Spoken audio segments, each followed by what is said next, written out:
તો નમસ્કાર મિત્રો, ગુજરાતી અપડેટ યુટ્યુબ ચેનલમાં આપ સૌનું હાર્દિક સ્વાગત છે। તો મિત્રો, થોડા દિવસો અગાઉ કીર્તિ પટેલના એક્સિડન્ટના સમાચાર સામે આવ્યા હતા, જેમાં મિત્રો એક કાળી ગાડી પણ દેખાડવામાં આવી હતી અને દાવો એવો કરવામાં આવ્યો હતો કે કીર્તિ પટેલનું એક્સિડન્ટ થયું છે અને તેને ગંભીર ઈજાઓ પણ થઈ છે। તો મિત્રો, આ મામલે કીર્તિ પટેલે પોતે એક વિડીયો પોતાના ઇન્સ્ટાગ્રામ પેજ ઉપર શેર કર્યો છે। તો ચાલો મિત્રો, સૌપ્રથમ તો તેનો વિડીયો આપણે જોઈ લઈએ કે આ વિડીયોમાં તેમણે શું કીધું છે અને ત્યાર પછી આ વિડીયો વિશે થોડી ચર્ચા કરીએ।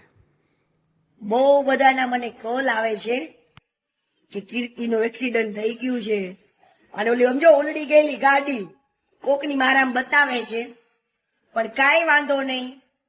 હું છે ને કદાચ ટપકી જાઉં ટપકી તોય ભૂત થઈને આવું। જે મેટરો લઈને બેઠી છું ને વાલા, ઈંડા તો ફોડીને રહીશ હો ભાઈ। હજુ ઈંડાની ભુરજી બનાવવાની બાકી છે વાલા, અને કીર્તિ પટેલ ને કઈ થાય વાલા? કાંઈ ના થાય।